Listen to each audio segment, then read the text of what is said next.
Hello Moto GP enthusiasts. Welcome back to ZNGP Today. Marc Márquez reasserted his dominance at the Circuit of the Americas during a chaotic free practice session, setting the fastest lap in a field separated by fractions of a second. The afternoon was marked by 9 crashes, none serious but all disruptive, underscoring both the razor-thin margins at Austin and the physical demands of its undulating layout. The session offered a mix of reassurance, Marquez back in command, and intrigue, with unexpected challengers and technical puzzles shaping the narrative. Marc Márquez finished Friday at the Circuit of the Americas fastest despite a heavy morning crash that left him bruised and shaken. The Ducati rider admitted the fall was his mistake, a misread of a bumpy turn 10, but recovered in FP2 to set the day's best time. His frank account mixes technical detail, physical honesty, and a reminder that even the greats can be caught out by changing track surfaces. A tricky Friday at the Circuit of the Americas left Francesco Bagnaia relieved rather than elated. The Ducati rider showed strong race pace on the medium rear, but a small technical hiccup during his time attack cost him a clean shot at a top qualifying position. He salvaged 8th and, more importantly, kept his weekend intact. But the message was clear: speed alone won't be enough until the team irons out the little gremlins. Friday at the Circuit of the Americas reinforced a familiar truth: Austin still belongs to Marc Márquez. Paul Espargaro, speaking as a DAZN commentator, broke down the day's key moments: Marquez's heavy FP1 crash, his afternoon recovery to top the times, and the strategic work that suggests the Ducati rider is thinking beyond the sprint and squarely at Sunday's long race. Don't forget to click subscribe button and the bell icon for MotoGP news update.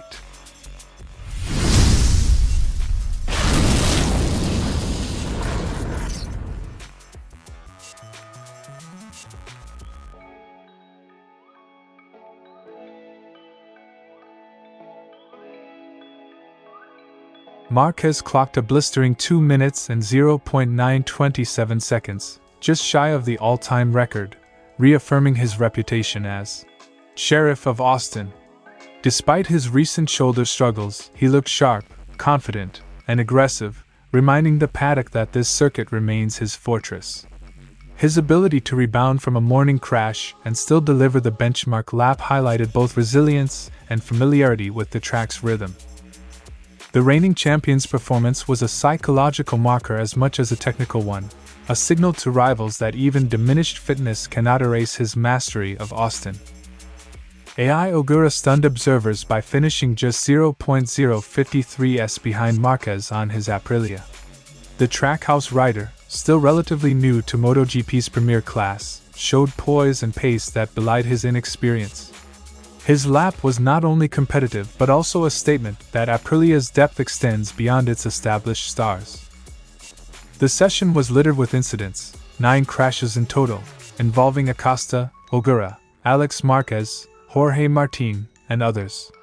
While all riders escaped injury, the sheer volume of falls raised questions about Austin's bumps, grip levels, and tire behavior. Ogura's crash at turn 17 briefly drew steward scrutiny for a possible yellow flag violation, but he was later cleared. The provisional Q2 lineup was stacked with Italian talent: Di Giannantonio, Bezzecchi, Bagnaia, Marini, and Bastianini joined Marquez and Ogura. Di Giannantonio impressed again with 3rd place, continuing his strong form from Brazil, while Bezzecchi's consistency kept him near the front.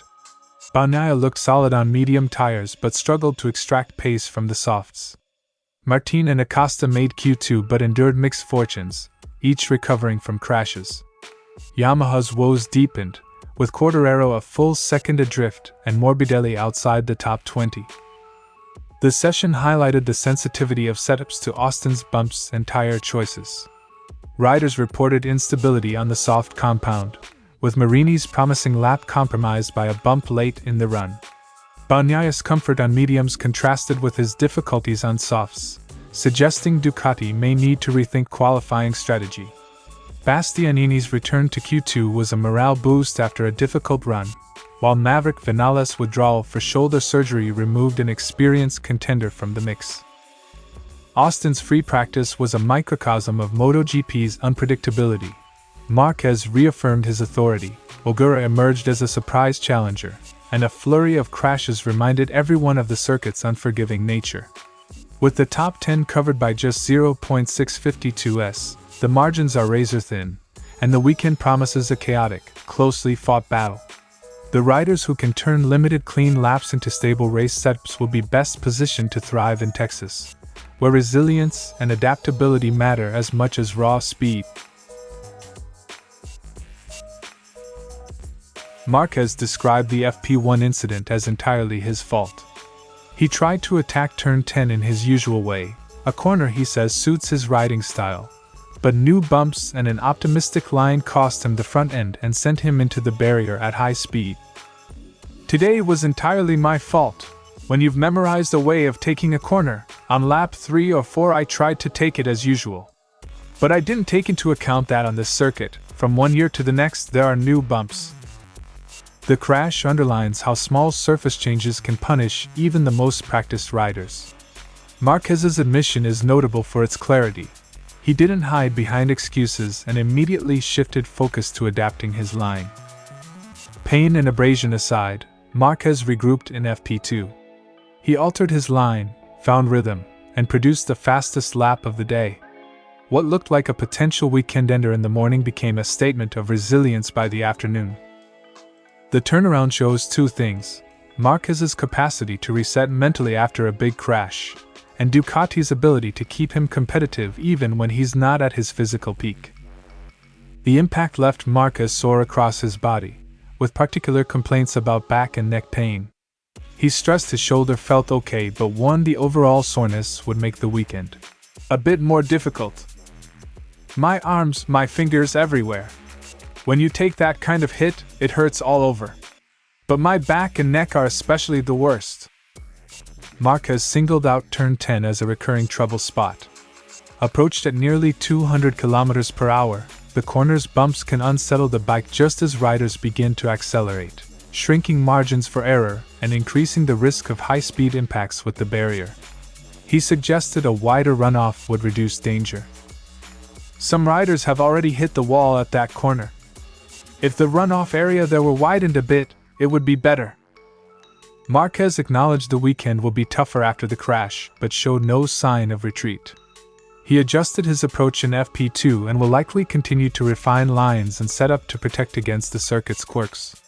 He also flagged the broader context of next year's 800 cubic centimeters machines, suggesting that high-speed impacts remain a concern across categories. The balance for Marquez and Ducati is clear: push for pace while managing physical limits and track hazards. His speed on Friday proves the potential is there.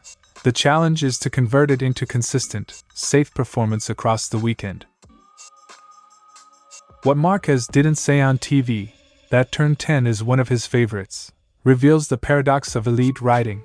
Corners you love are often the ones you push hardest, and therefore the ones that bite back when conditions change. Friday in Austin was a microcosm of that truth: a mistake, a hard lesson, and a rapid recovery that kept him at the sharp end. If he can manage the soreness and the circuit's bumps, Marquez will remain a central figure in the weekend's story. Across both sessions, Bagnaia looked comfortable on race pace, particularly with the medium rear tire. Long-run consistency suggested the Desmosedici still has the legs to fight at the front. The problem arrived when the soft tire went on for the time attack. A small technical issue disrupted his first flying lap and forced him into a conservative second attempt. If I had missed out on Q2 today, I would have made a mess of things in the garage, because we were competitive all day. The contrast between race rhythm and qualifying fragility is worrying. When a rider feels fast but the stopwatch doesn't reflect it, the fault often lies in marginal setup or transient electronics, the kind of gremlin that can cost tenths and ultimately track position. Finishing 8th after a compromised time attack is a salvage job rather than a triumph. Bagnaia chose prudence on his second attempt, prioritizing a clean lap over risk. That decision secured Q2 and preserved his chances for Sunday, but it also left him short of the grid position he believes the bike deserved. In a field this tight, Starting 3 or 4 places higher can be the difference between fighting for the podium and battling through traffic. Bagnaia's conservative call was sensible, but it underlines how small issues can cascade into strategic compromises. Austin's gusty winds and high track temperatures complicated the afternoon. Bagnaia admitted the conditions made the time attack quite difficult, amplifying the impact of any technical glitch. Under such variables, confidence and setup stability become as valuable as outright pace. The conditions were quite difficult due to the wind and high temperatures, but we managed to be consistent and fast. Bagnaia's tone was cautiously optimistic. He refused to declare this the best day of the season, wary of Goiania's false dawns, but he acknowledged a positive feeling with the bike. The emphasis was on staying grounded and taking another step in qualifying tomorrow. "I feel very good, but I'm keeping my feet on the ground and let's see if tomorrow I can do a good qualifying so I can start higher up and fight at the front." The incident in the time attack is a reminder that championship campaigns are won as much in the garage as on the track.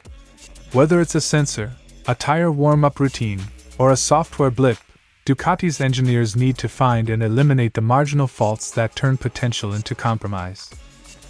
Austin's Friday was a microcosm of Ducati's early season challenge: clear race speed, fragile qualifying execution, and the fine margins that separate triumph from scramble.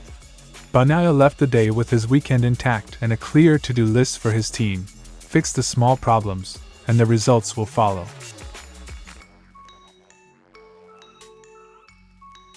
Espargaro opened by underlining the obvious but important point: Marquez has a unique relationship with Coda. Even when things go wrong, the circuit's rhythm and its high speed, flowing sections seem to suit his style and his capacity to extract performance under pressure.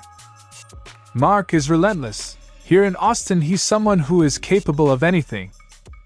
That kind of endorsement from a fellow rider and commentator frames Marquez not just as fast, but as a psychological benchmark for the weekend, the man others measure themselves against. The morning crash was brutal, a high-speed loss at turn 10 that sent Marquez into the barriers.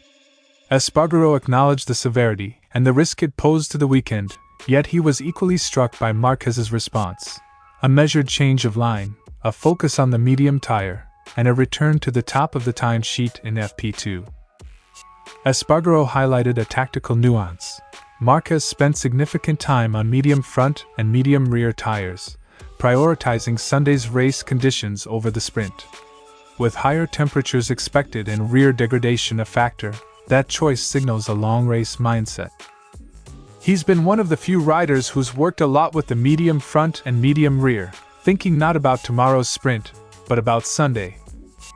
That approach could pay dividends. Working the tire window now gives Marquez and Ducati a clearer picture of race pace and degradation, crucial when margins are tight. Espargaro also noted the broader picture: Ducati is reasserting itself. 4 Ducatis into Q2 against 3 Aprilias, 2 KTMs and 1 Honda suggests the Italian Marc is regaining momentum after tricky opening rounds. Yet he tempered the observation: recovery is underway, but it won't be effortless. The grid is rebalancing. Ducati's depth matters, but Austin's quirks and Marquez's form make it a unique test rather than a guaranteed rebound. Turning to KTM, Espargaro flagged the team's Brazil dip and the unresolved top speed issues that hampered overtaking. He also reflected on Maverick Vinales' absence and the likely short recovery window after his shoulder operation, optimistic that the Spaniard could be ready for her race. Adrenaline practically masks all the pain. 3 weeks for a small operation, in theory, is enough time for him to arrive in top condition for her race. Espargaro's read of Friday in Austin is simple and sharp. Marquez remains the man to beat here, not because he's invulnerable, but because he combines speed, adaptability, and a willingness to prioritize the long game. For rivals and manufacturers alike, the message is clear: Austin can reset narratives. Expect aggressive tire work, strategic thinking, and a weekend where one rider's comfort with the circuit could tilt the balance. Thanks for watching ZNGP Today, and this is your Moto GP news update. And see you next time!